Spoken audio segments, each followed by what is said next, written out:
Hey Mom Squad, it's me Kay again. I'm here to share my birth story with you. I think it was the first video I said I was going to make a video about my birth story. Um, I love reading about people's birth story. I know after I gave birth, I feel like a lot of people are pregnant right now and it's crazy, but it is like quarantine. You did see those memes that are like, okay, once this is over, there's going to be tons of like pregnancies and babies happening, which I feel is really true. Um, but I'm going to share my birth story, and everyone's birth is different, but I love to hear stories.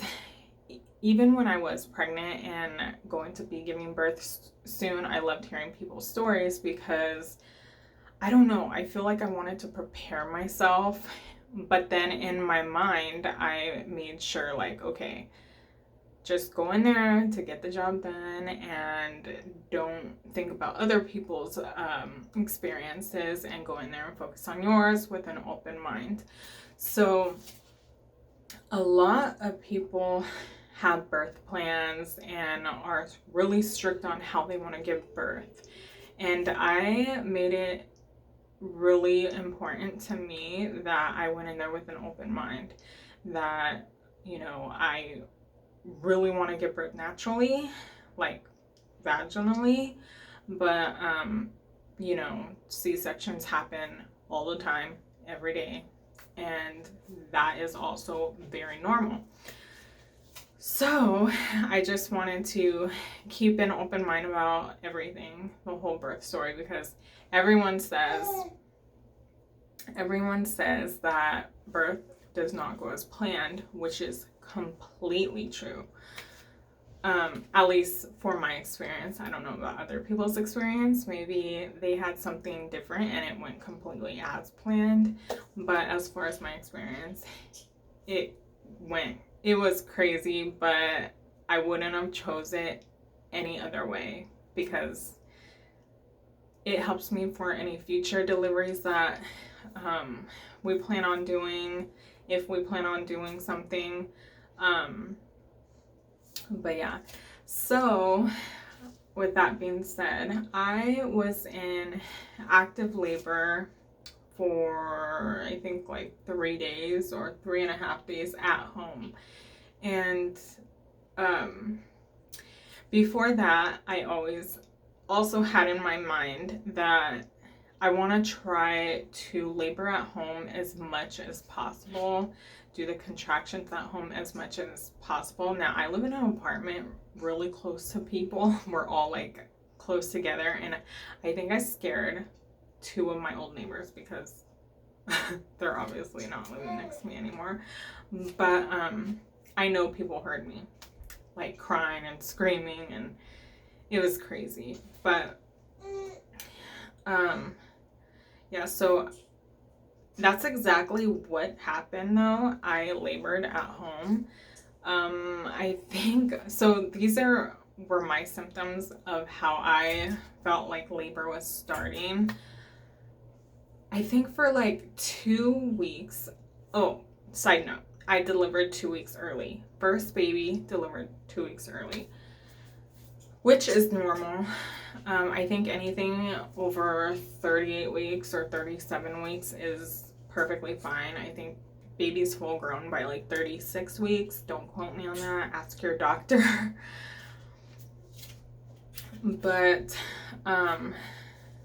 yeah, so my first symptoms were menstrual cramps, and the very light cramping that you get like down there, like, oh my gosh, my period's gonna be starting, those type of menstrual cramps.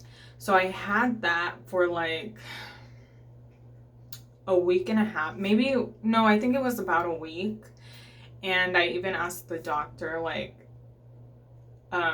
is this like contractions, like real contractions? Because again, first baby, I don't know what to expect. People tell me all kinds of different things, and everyone experiences something different, so I didn't know. And so that lasted a week. They weren't painful. They were just kind of like irritating and like caused discomfort. but in my head I was like, oh my gosh, what if this is it? What if, like, I don't know, what if I should be at the doctor and they're telling me to stay home? But they say doctors knows best, right? But I went through a week of those menstrual like cramps, and after that, that's when the real contractions hit. Now, my real contractions felt nothing like menstrual period cramps. They were very painful. So I think the first 2 days they were more painful, didn't feel like menstrual cramps, but I could talk through the contractions. Now, they say you're not ready to give birth until you really can't talk and focus through the contractions, which is totally true, but you don't want to wait too long. So I called the doctor, the advice nurse, and I was like, hey, I'm having contractions. And we timed it, because at first I wasn't timing it. I was like, okay, I'm going based on how I feel. And then we started timing them because I felt like cramping in my lower stomach. That's how it started. And those contractions were about 5 to 7 minutes apart, and that's when I called the advice nurse first, and the advice nurse said that's a little too far apart, just wait it out, it should be 3 to 5 minutes. So once I talked to the advice nurse, the whole day went by, and my contractions were getting more intense. My original plan was I wanted to be like doing breathers on the ball, on the blow up ball, I don't know what they're called, and doing all kinds of stretches. I didn't really get to walk. Forgot why. Oh, because this whole thing is going on with the pandemic and everything, and with shelter in place. Even though you could go outside, I just didn't want to go outside because it was crowded. People weren't going by the rules. So I didn't get to walk, even though, that's really not an excuse. If you can, it's best to do as much walking as possible. But inside, I did a lot of squats and stuff. You might want to ask your doctor what kind of exercises you can do as far as helping you progress your labor and delivery. But I had no issues going on, so I could basically do what I want. So squatting, I feel like really, really helped. I would squat and pause down on my squat for like 20 seconds, and then I would get up. And then I would try to hold myself down as long as possible, and that helps bring my baby's head down, which is true because when I went to my doctor's appointment, they said my baby's head is really low. But my cervix was really high. Now, another thing, I'm kind of getting off topic. They say the myth is like when you're carrying high, it's a girl. I carried really high and it was a boy. So, those things are fun to predict, but they're not always true. And they say if you're carrying high, it's a little bit more painful to check your cervix, which is completely true. I feel like that was more painful than pushing my baby out, because they're literally like, your cervix is high, so they have to put their whole basically hand up there, and it hurts really, really, really bad. So just FYI, because my doctor didn't tell me, or the hospital people didn't tell me that it was gonna hurt, you kind of just have to prepare yourself no matter what. But where was I talking about again? Oh, yeah. Okay, so my contractions were 5 to 7 minutes apart, still too far apart to even go in. And I felt like I was bugging my hospital because I kept calling the advice nurse and saying like, okay, now my contractions were 3 to 5 minutes apart consistently. well, for the most part, consistently, they would be 3 minutes, 5 minutes, maybe like 2 or 3 contractions that were 9 minutes for the whole hour. But for the most part, it was like 3 to 5 minutes apart, and that's when they said to call and come in. But that wasn't the case. They told me that's still too far apart. When I called back, a different person answered, and they said that 3 to 5 minutes was still too far apart. And also, I kind of wonder if it's because they didn't have any rooms available, because they're like, we have no rooms available.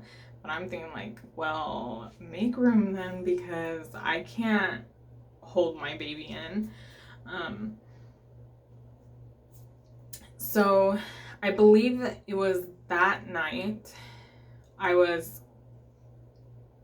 think I was 2 to 3 minutes apart, and they still wanted me to stay home and kind of deal with my contractions by myself. And by that time, I really, really, really wanted medicine.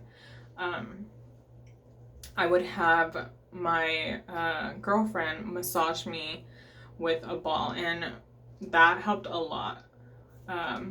So I recommend a ball or something so your partner can massage you. That was probably my only relief.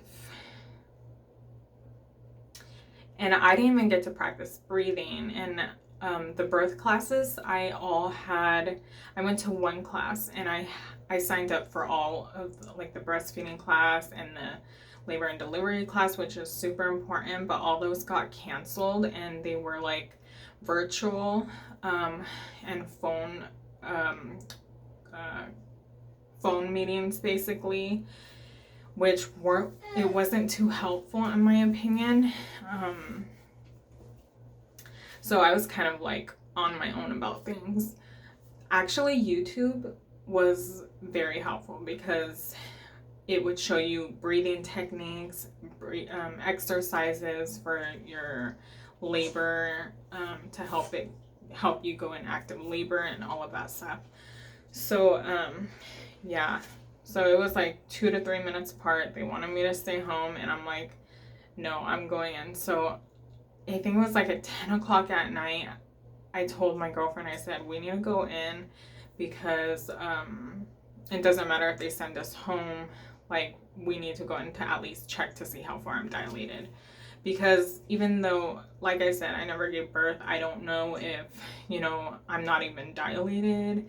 I could be like 5 centimeters dilated. I could be like 1 centimeter dilated.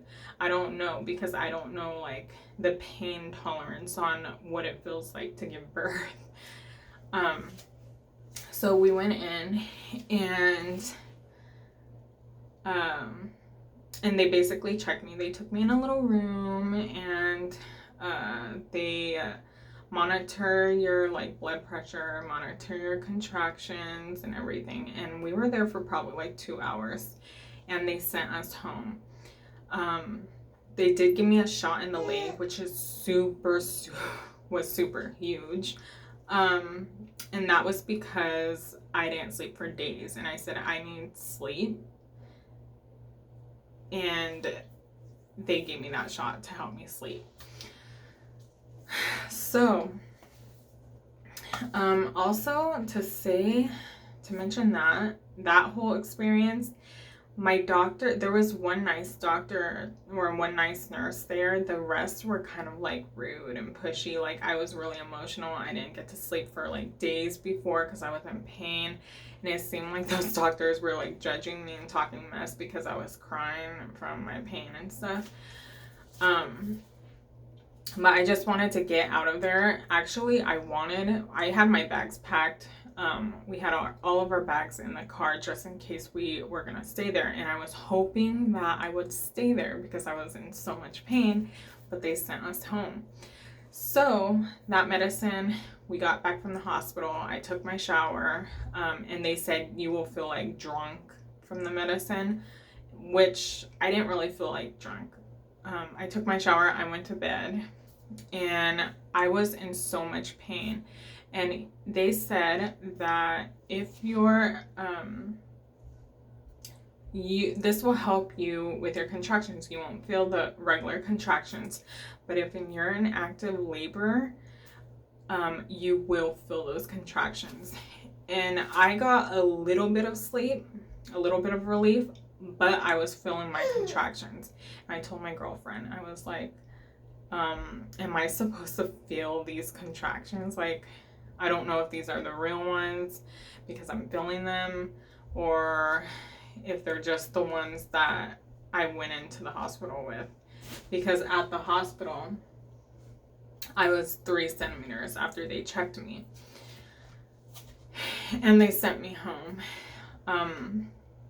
I think like a couple hours passed, and it was super early in the morning. I was literally over the bed, bent over, crying, screaming, like saying, help me. And all of that stuff. I know like my neighbors were like nervous, like what's going on in there, because I think people knew I was pregnant, but I feel like, I don't know if they've ever like heard someone go into labor. But sorry. So yeah, that was really bad. A few hours later, I called back the doctor. They're like, take your time, you know, you're probably not in labor, and you know, you're probably just experiencing the same contractions, you know, take your time. And I was like, well, how much time? So after that phone call, I had to go to the bathroom, and my mucus plug came out. Now, if you don't know what a mucus plug is, you will know. Basically, this is TMI and kind of gross, but when you're pregnant, I think for all women, you get a little bit mucousy down there. So it's normal. It's because your the birth canal is there's mucus, like a mucus block for the baby and everything that's in there. So before the baby comes, your mucus plug buildup, which is a lot of buildup, will come out either in the toilet, or you'll find it on your underwear or on the tissue paper. I found it in my underwear and on the tissue paper, and it was a little bit bloody. So I think that's called like your bloody show or something. I don't know. So I called. I was like, hey, I think it's a mucus plug. Can I send you a picture? I know it's gross, but I mean, doctors and nurses see this stuff all the time. But they said no.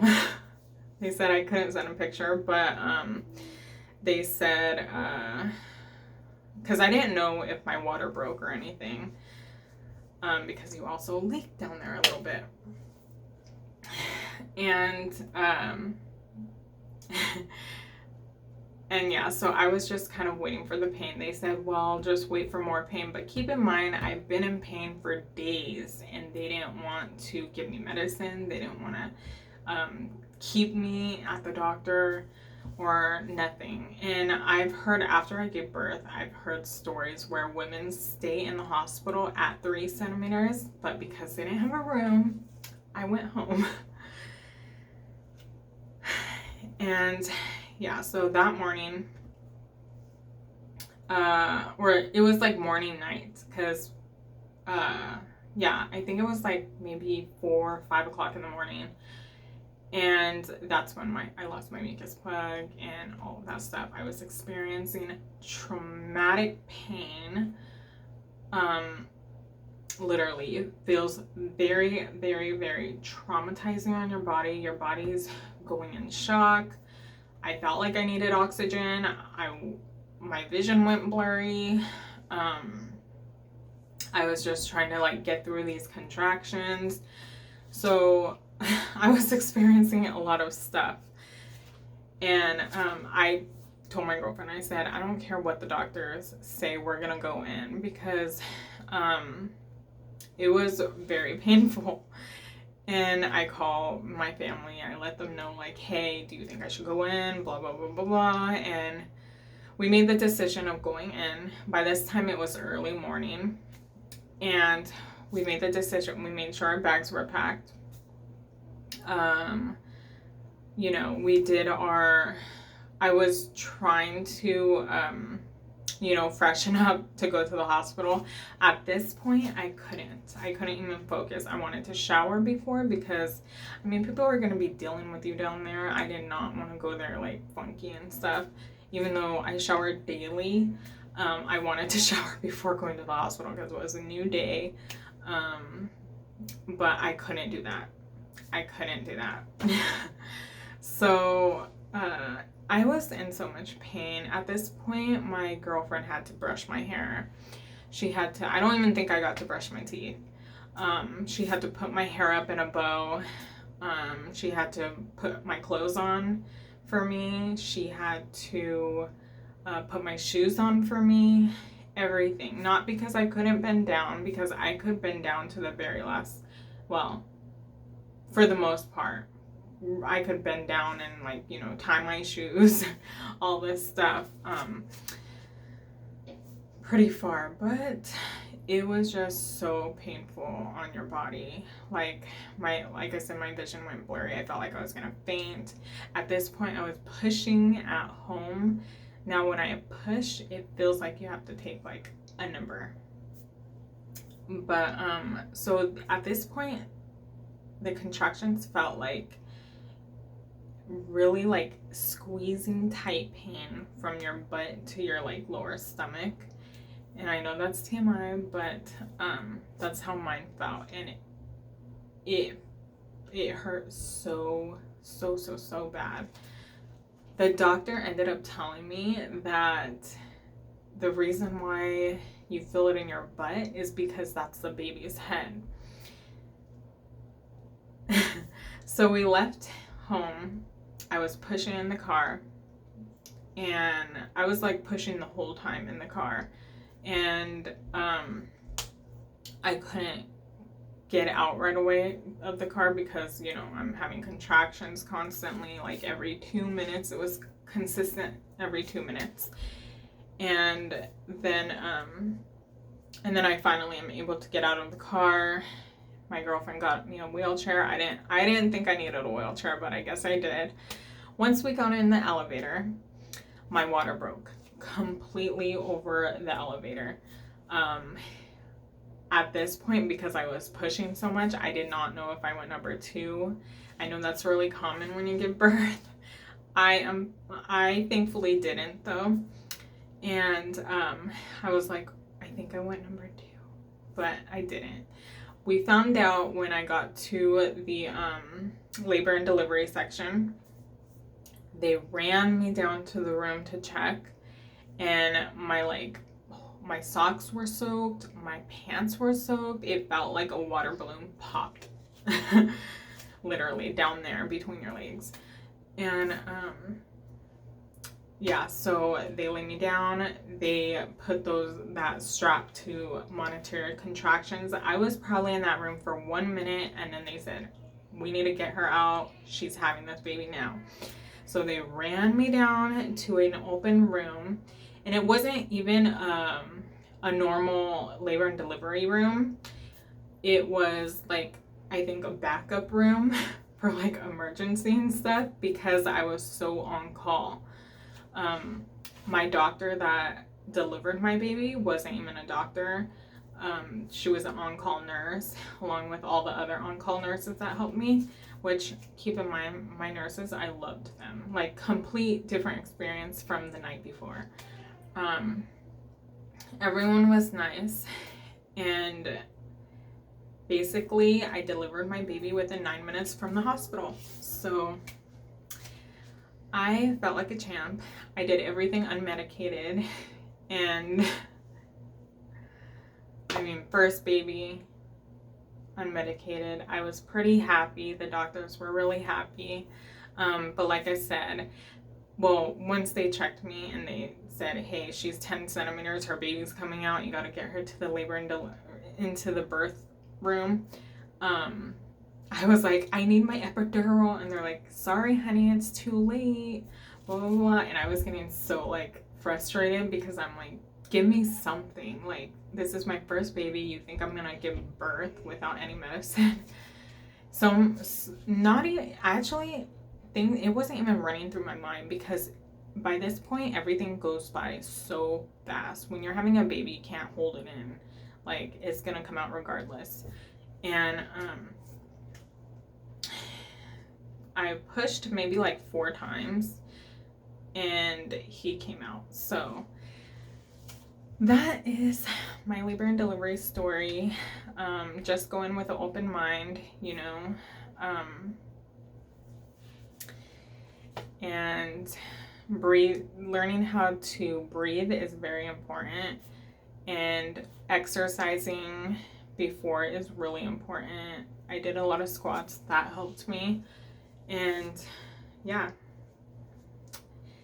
so that completes today's video. And let me know down below your birth stories. I love to hear birth stories because I know so many people are pregnant that I know right now, and I'm so excited to hear their birthing story because I think it's such a beautiful moment. It's, even though it's a traumatic moment, once it's over, you're gonna be like, I miss being pregnant. All right, so hope you guys enjoyed this video. Don't forget to thumbs up and hit the subscribe button. Bye.